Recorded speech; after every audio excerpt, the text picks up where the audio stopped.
And I think I have Hey to click on. there, everyone. I know it's finally recording.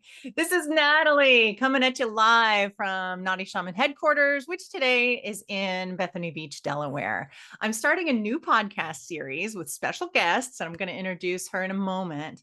But this series is called Doin Your Dharma. And we have so many graduates who are just out there kicking ass every day, doing things that are aligned with their soul. And I wanted to take this time for this series to celebrate all that they've accomplished and all that they're doing in the world. So today, my special guest is Michelle Bailey, and I'm so glad that she is here. She's a graduate of Dharma School. She's a dog rescue mom. She's a mom of a beautiful 11-year-old. She has been vegan and substance-free for quite a while. She absolutely kicks ass in all areas of life. And I don't know if it always felt like you were kicking ass in every area of your life. I know a little bit about your story, Michelle, and I'm looking forward to hearing from you today. And today we're talking about the power of leaving. Michelle has had this incredible gift of knowing when it was time to leave and creating exit strategies. And so I've asked her to share some stories and some strategies with you. But before we go down that little bunny trail, I know when you and I talked last week, Michelle, you were so fired up about this quote that's kind of your go-to quote. Is that right? I don't know if you wanted to share that with us, but I would love Sure. to share that with everybody. I thought it was so awesome. Yeah. Thank you for having me on. I'm so excited to be on here with you. So I love Les Brown. He's one of my favorite motivational speakers. And he says that other people's opinion of you is not your reality. And I feel like throughout my life, I've had to go back to that and remind myself of that I can be and do things differently than what other people expect of me or what society even expects of me. So, yeah, there have definitely been some times where I've made what appears to be big moves, big decisions. And Yeah. every time it's scary, but I'm always happy I did. Absolutely. So what was the name of the Les Brown book? Just for anyone who's listening, Yeah, the Les Brown book. it's not a book. I have a separate book. Les Brown is a motivational speech, and it's called "I'm the One." And if Oh, you search Les Brown, "I'm the One," it's a 25-minute speech that you can find on YouTube. There are also just audio recordings of it wherever you obtain podcasts and things. So Apple, Spotify, things like oh, that. awesome. Yeah. Thank you. All right. So when was the first time that Les Brown's quote kind of came into your reality and you were like, you know what? Forget what people say, forget their judgments. I've got to make this decision. Like, when was one of the early times that you had to really take that and hold on to it like tightly?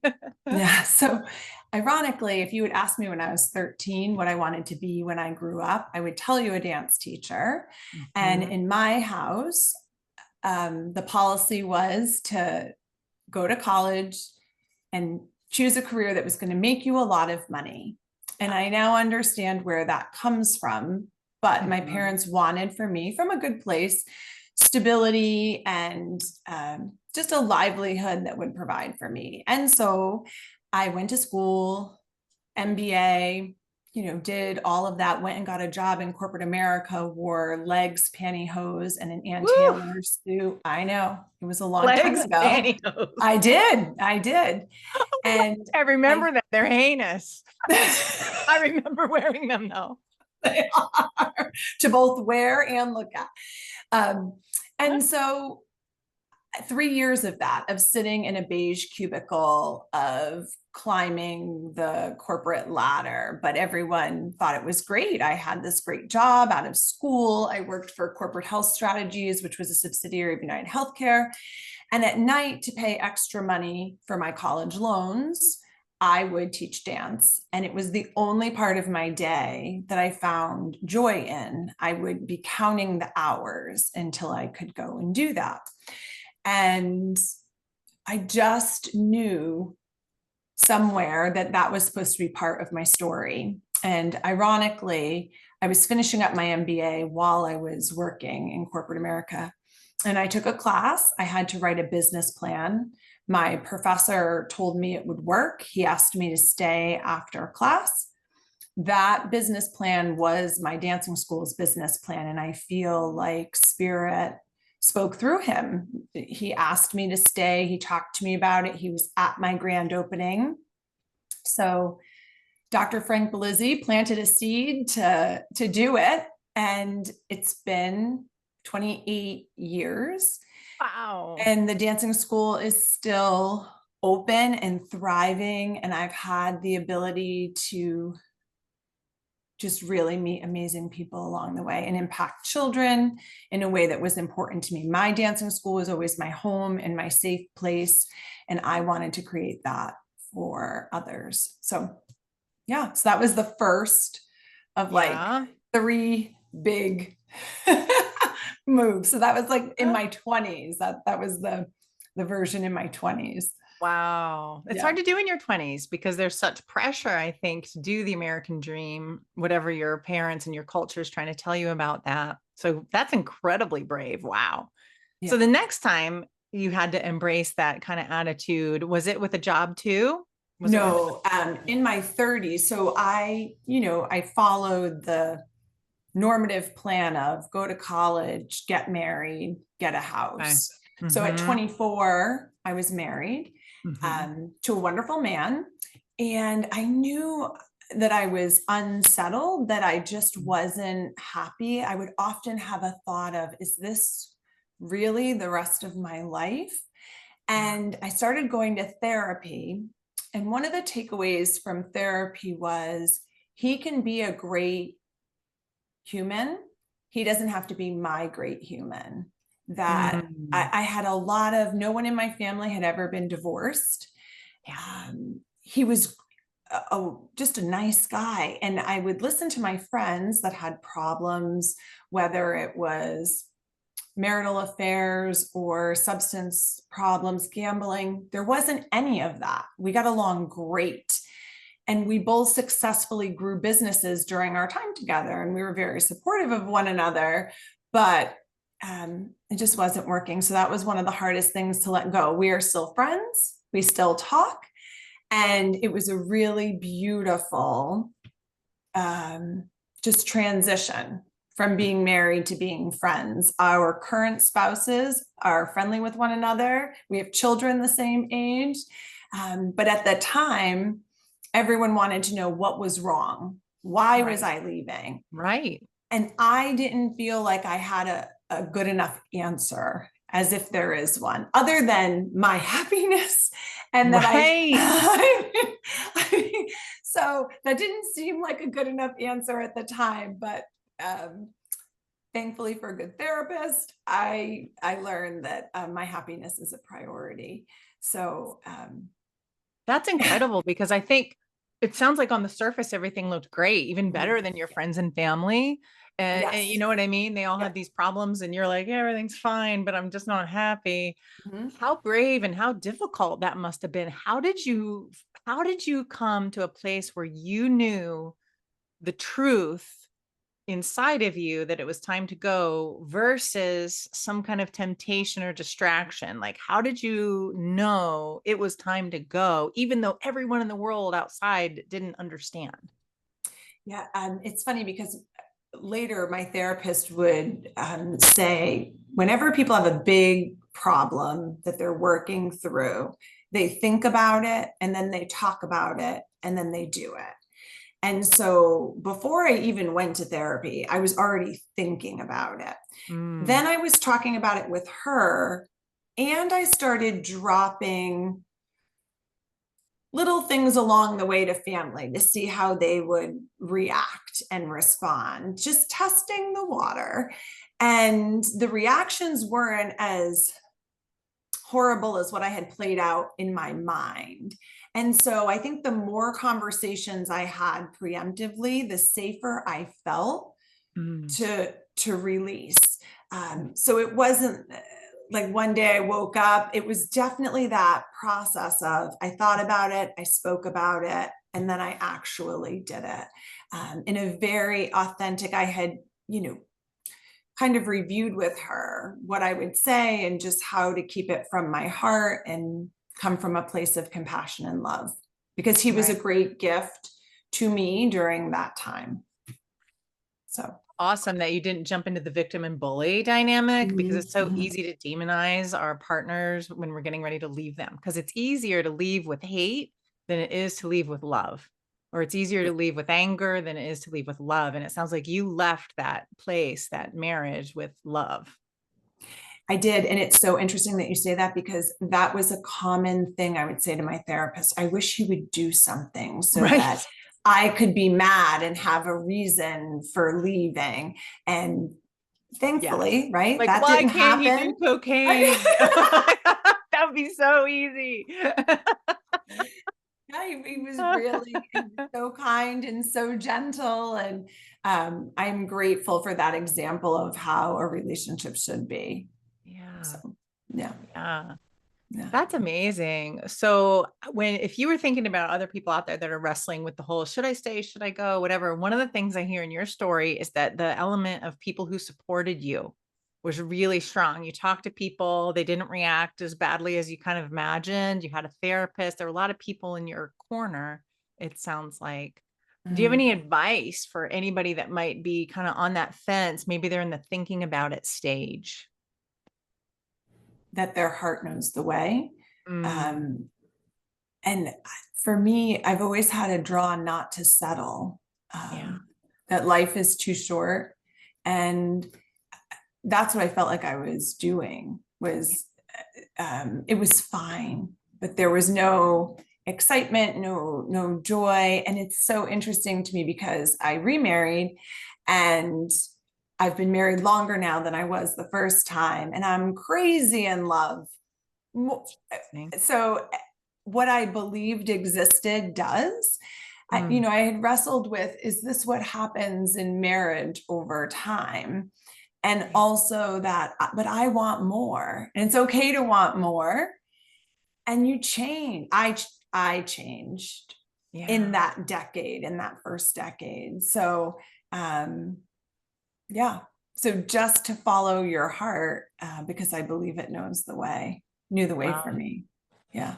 That's huge. The other thing that I admire about your story is that somehow you found something inside of you. And I'm curious about this is, how did you know it was okay to put your happiness first? I feel like there are so many people out there, especially women, who are like, I need a permission slip to make my happiness number one, because it's not culturally something we teach. It's not something we embrace. Like, how did you find the strength to put that number one? I, I think it was in a rebellious state, if I'm honest. Yeah, let it rip. I grew up in a house. My parents are still married, but Mhm, during my childhood, there was a lot there. And I often felt curious about why my mom stayed. mhm, And she always said she stayed for the kids. She did it for me. But from the child's perspective, it didn't feel good. I mm, know that she says she did it for me, but if I'm being honest, all of that fighting and stress didn't feel like a benefit. And I never wanted that. I was determined not to settle. I really felt like she settled, that she was just dealing with the situation that she had been dealt. And to an extent, that's fine. But there comes a point, and I just knew that I was never going to sacrifice my happiness. So I think it was just rebellious. I'm not going to do what my mom yeah. did, although I do sometimes, I am like my mom, but um, in that state, I was just really determined to live a different life. Yeah. That's Yeah. incredible. I know I end up just saying things come out of my mouth and I'm like, that was my mom. Like, literally, I think she just like stole my mouth and said the words. It's just uncanny. Awesome. Awesome. All right, look at me. I have a couple other questions for you. Okay. Sure. So I know when you're thinking about leaving, why do you think people stay overly long? Well, sometimes I feel like I've stayed overly long. I mean, Yeah. from the time I thought about my decision to divorce to the time I did it Hmm. was 5 years. So there was Okay. a 5 year period. And to me, that feels now like that took a really long time. I think change is, for me, scary. Hmm. And just the ripple effect of how it impacts everyone. If I'm talking about the marriage, my family really liked him. So I was worried about the impact of that. What were we going to do with the dogs? It's messy to untangle finances. It's work.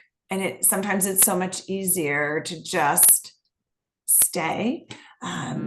And the same thing, came up. I recently left a job of 10 years, and it was really the same process. I thought about it for probably 4 or 5 years, and it's worries about finances and how is this going to impact my family? Will I be okay? Someone reminded me that the job is not the safety, that I'm the safety, that I will work, I will always work, and that I'll be fine. Just make the decision. But pulling the trigger can be a lot. So I think it's a false sense of security, the worry and fear of, will I be okay? Will my family be okay? Yeah. And it is like a death and a dying. You're letting go of something that's been such a huge part of your life. Yeah. Absolutely. It is. So this most recent job that you left not that long ago and founded your business, Kairos Wellness. Did I say that right? I say Kairos, but Kairos. That's right. Kairos Wellness. I want to know more about that name in a minute. But back to this art and this grace of leaving, you did something that I would love for you to tell everybody about, which was your exit strategy was so intelligent, I thought, because some people will get, they'll want to throw dynamite into their lives. They'll be like, I need to leave this job. And they'll just stick a thing of dynamite in it and it all blows up. And they don't know where they're going to work. They don't know what they're going to do for money. They don't know where they're going to live. And it becomes a bigger problem than the one they had previously. And then they end up going back into the matrix somehow without really having solved the long-term problem. So can you say more about your exit strategy as you left this most recent job to found your business? Sure. It was an evolution. And in this time around, thanks to Dharma School, and a grown trust in spirit, and that the right people, places, and things will come along at the right time. I started to think about a business and immediately thought of a brick and mortar. And I had a close friend say, why would you do that? Why would you sink money into that? You should, test things out first. And I really listened, and I went slow. And it was just, it evolved into something greater than I ever imagined. And all through navigation of spirit, if I'm honest, just meeting the right people at the right time, not rushing. I mean, sure, there were moments where I was like, I am so done. And wanting to do things to sabotage the relationship. But I still have a great relationship with them. I work on projects for them per diem at my discretion, which is a blessing. And we have a really nice relationship. It was a great 10 years. I learned a lot. And I gave them the best I could, for the time I was there. So it was a great relationship. But I managed to build my business somewhat simultaneously. And then, thanks to your help, I remember we had a coaching session and you asked, could I make a request? And it's funny because until you had talked to me about requests, I never thought of it that way. It seems like a really simple concept that I can make a request. It's a yes or a no. They can, give me something else as an alternative. But I did request to take my hours down from 40 to 30, which gave me some breathing room and some space and still a stable salary and income. And then I dropped it again to 20. And then I gave them almost 5 months as I was departing. So I didn't think of that. I tend to have an all or nothing mindset And Mhm. so learning the middle is really important. And it's amazing what you can do in those 10 hours or 20 hours. Yeah. And then I kept, I had a separate bank account. I had a number I wanted to hit, and everything worked out beautifully as it was supposed to. Yeah. So that's great planning though, to like downsize your hours, to figure out what's Yes. your number, your monthly number, Yes. and have a separate bank account so that the Yes. money that you make from your business goes into that account and the money that Yes. goes from your 9 to 5 goes in a separate account. Those are such great strategies. I loved that you did that. I think it's so cool. So tell us a little bit about Kairos. Oh, How'd well, you the get the work. name and what's it up to? All the things. So the name was also a gift from the divine. There was a day that I had planned to just brainstorm on the beach. And I had a conversation with Kirsty, one of our Mhm. soul sisters, and she was going to ethos yoga. And when she said it, I was like, I just love the name. And she said, it's Greek. Mhm. And I was brainstorming on the beach, not coming up with anything. And I Googled Greek words. And without definition, I went through them, and Kairos immediately jumped off the page. And then it's timing. It's when the time is right, is how it translates. And I was like, this is it. And and So I perfect for you. I didn't know that. and I went home and I bought Yep. all of the things, the website, the Yep. name, All all the of that, domain names and created a Gmail and just had it. I sat with it for a little while before I did anything with it, but it was just perfect. And I believe the conversation that I had that morning, I was supposed to have, because I had Greek names in my mind, and I pulled it up and it was right there. wow. Yeah. That's awesome.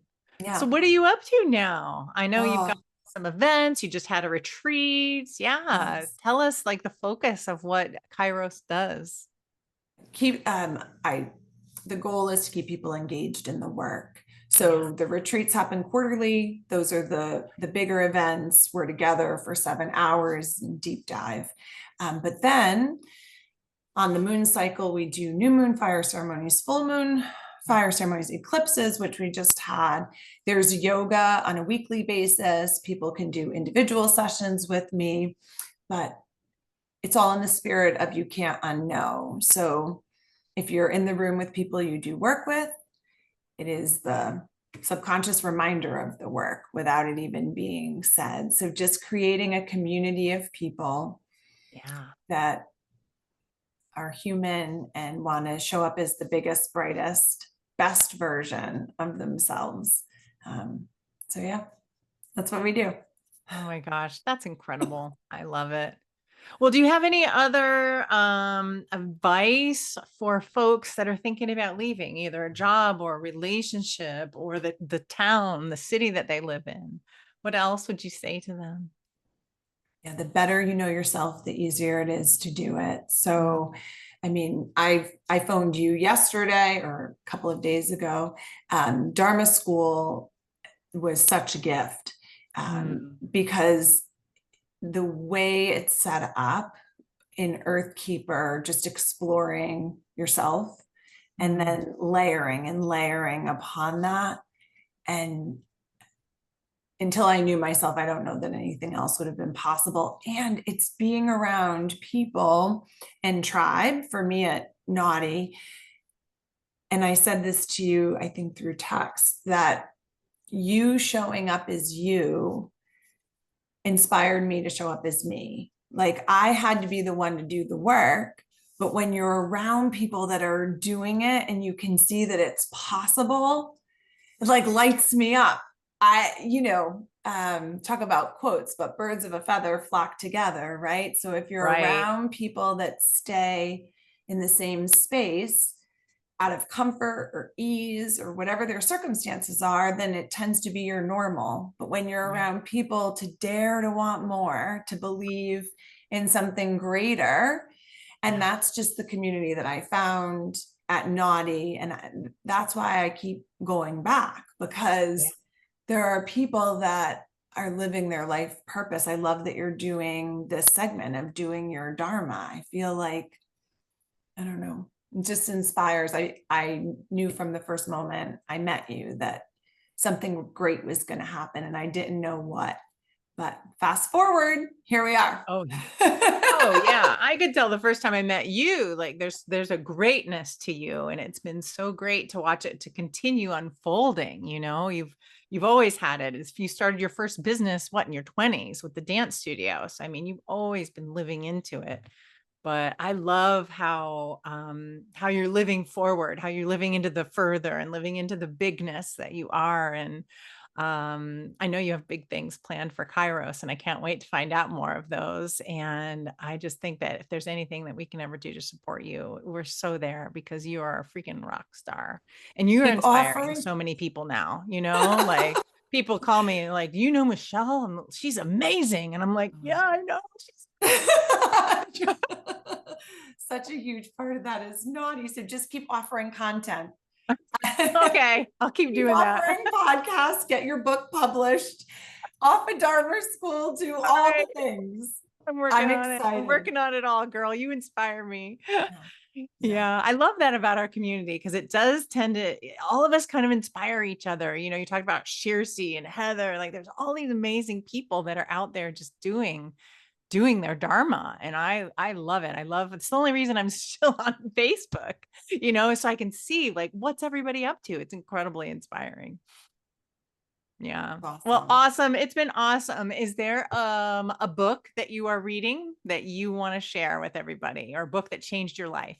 Yeah, I tend to read, I feel like I need to do a disclaimer. I tend to read romance novels. No.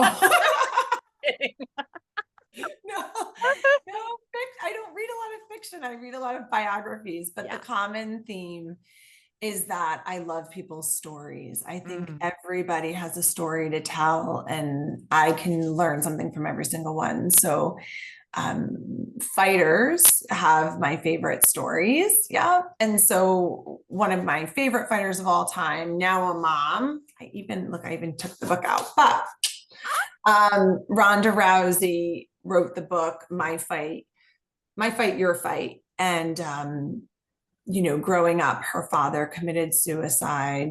She had her umbilical cord wrapped around her neck and lost oxygen, didn't speak. The story's just there. And then the overcoming. I love the overcoming and the rising above and all of the great things that can happen. So every time I read a book like that, it's just a reminder that your circumstances are a temporary state. Right.